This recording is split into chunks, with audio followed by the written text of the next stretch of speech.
Hello everyone, Mylo here. As you can see, I've got my boat in the dock here at Enfield Dock, and I'd like to just show you something. It's under here by my propeller. Whoa. Can't really see very well from this side. If I move around the other side, you can see how much stuff accumulates. This gets wrapped around your prop, it's carrier bag, it's all sorts of rope and hessian, some kind of disgusting, I don't know what that is, that's something, there's a lot of it there.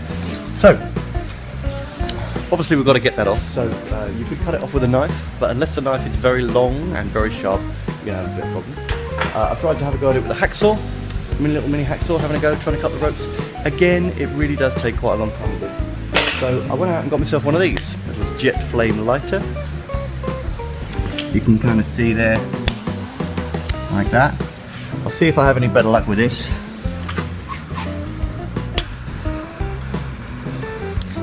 I'll try and get to that bit under there. Can you see that? Trying to burn it off.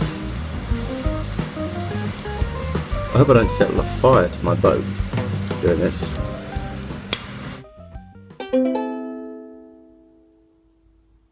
It's off. We've got plastic bags here, we've got some kind of bit of, what's that, like a bit of sari, a bit of material.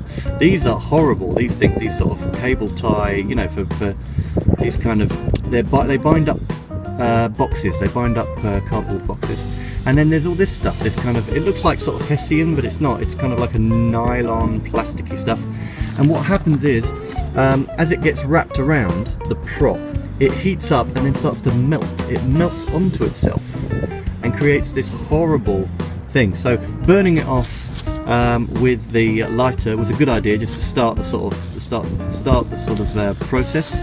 Or what you can do is you can remove the entire prop, unbolt the prop, and then pull the whole thing off, and then put the prop back on and put it back on. It's disgusting, isn't it? Anyway, time to throw this stuff in the bin. Yeah! Gone.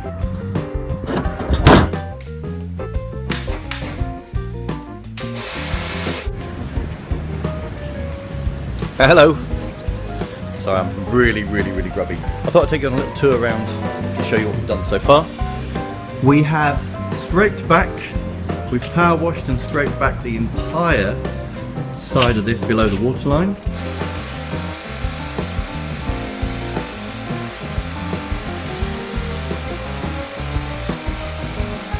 I've got to be careful not to make splashes with my feet because that's all dry now.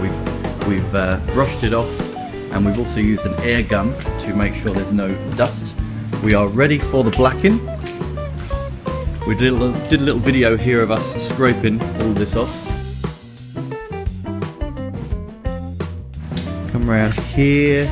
This is what our anodes look like after 2 years. You can put your finger down there, look. So they're going to need, look, they're going to need doing. Put some anodes on. We've realised that we've got 4 anodes on, 2 at the front and 2 at the back, but we're going to put 8 on. We're going to be in marinas for quite a while from now on. We've stuffed up the holes so that no water can drip down on the surface that's ready for blacking now.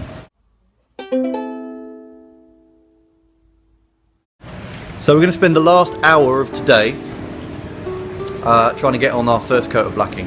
Then we're going to weld some anodes on there, so there's some blacking underneath, and then we're going to put on our second coat, let that dry 24 hours, put on a third coat, let that dry. After the last coat, you've got to wait for like 48 hours for that to completely dry before we refill the dock and sail away up the lee.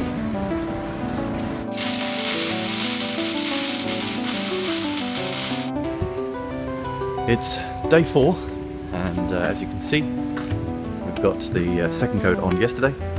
Today we're going to go for a third coat, and then that's it. We'll leave it to dry for 48 hours. The anodes are on. See the anodes? Tam's on the boat today, doing a little bit of tidying up, cleaning up, and making the coffees. My dad's here to help me today. Give us a wave, Dad. So we get a nice clean line along here. We've masked up here. Don't look at that. I'll rub that down later. And now we've got a nice clean line for the blacking, so now this comes off. And you end up with a nice big blue ball of tape.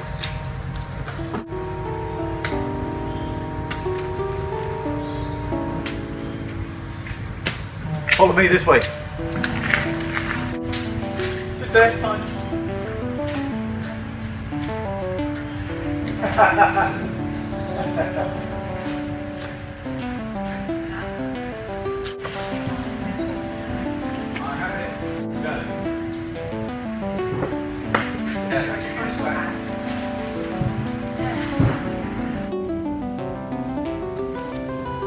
Okay, day 5. All the blacking's been done. You can see the blacking's been done, the yellow's been put on. We've been painting the gunnels today. As you can see, it's all nice and shiny now. Touching up a bit of the paint, doing a bit of touching up with the wife. All the back decks all being cleared and cleaned and retouched up with paint, and over the other side too.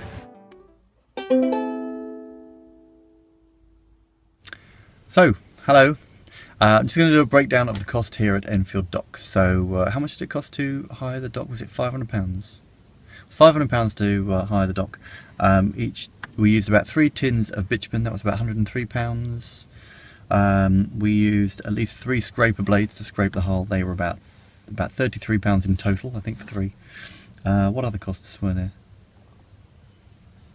Do you remember? Power washer. Oh yeah, the power washer, that was £40 to use however many days we wanted to use it. I can't think of anything else.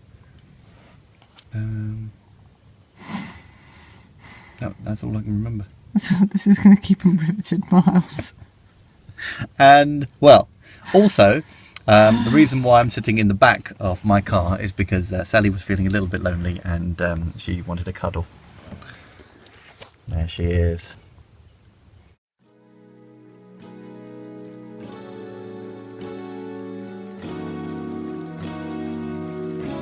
Hello, it's Easter Sunday. Happy Easter.